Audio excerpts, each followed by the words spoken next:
সংগ্রামী বন্ধুগণ, বাংলাদেশ যুব অধিকার পরিষদ আপনারা দেখছেন ইদানিং যে সকল প্রোগ্রাম করছে সেই সকল প্রোগ্রাম থেকে বিভিন্ন প্রকার চাপ সৃষ্টি হচ্ছে আমাদের উপরে।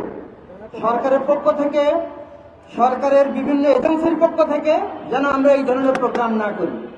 আমাদের সাফ সাফ কথা, যুব অধিকার পরিষদ, গণ অধিকার পরিষদ এবং এই 24-এর অভ্যুত্থানে যারা আন্দোলন সংগ্রাম করে মাঠে ছিল, দীর্ঘ 16 বছর এই ফ্যাসিস্টের বিরুদ্ধে কথা বলে এসেছে, সকলের ম্যান্ডেট যতক্ষণ না পর্যন্ত প্রতিষ্ঠিত হবে ততক্ষণ পর্যন্ত আমরা কথা বলে যাব।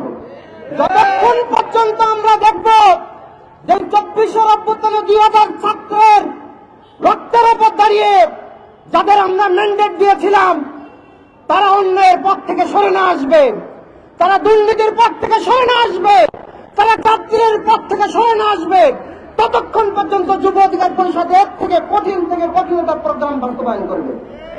আপনারা জানেন যে বিশ্বাস দিয়ে আমরা তাদেরকে দায়িত্ব দিয়েছিলাম, সেই বিশ্বাস শুধু ভুলঙ্কিতই করে নাই, গতকাল আপনার আমার ইমোশন নিয়ে ব্ল্যাকমেইল করার চেষ্টা করেছে, প্রধান উপদেষ্টাকে তারা ব্যবহার করার চেষ্টা করেছে। যখন তারা দেখেছে জনগণ এবং কোন স্টেক হোল্ডার, কোন রাজনৈতিক দল তাদের পেছনে নাই, সকল দলকে তারা শত্রুতে পরিণত করেছে, তাদের নিজস্ব এজেন্ডা বাস্তবায়নের চেষ্টা করেছে, তখন তারা দেখেছে যে আমাদের তো ম্যান্ডেট নাই, আমরা এখন কি করব। তখন তারা আমাদেরকে, জনগণকে এবং অন্যান্য রাজনৈতিক দলকে ইমোশনালি ব্ল্যাকমেইল করা শুরু করেছে। আপনারা দেখেছেন গতকালকে রাত্রে কি হয়েছে, প্রধান উপদেষ্টা নাকি পদত্যাগ করবে। আরে ভাই, এই 24-এর অভ্যুত্থানের স্পিডকে ধারণ করে 18 কোটি জনগণ ইউনূস সাহেবকে দায়িত্ব দিয়েছেন, তিনি এই দায়িত্বের ভার বোঝেন। সুতরাং না পারে বিপদগ্রস্ত এই দুর্নীতিগ্রস্ত নেতাদের কোন কথায় আপনারা কান দেবেন না, তাদের কথায় কোনো বিভ্রান্ত হবেন না।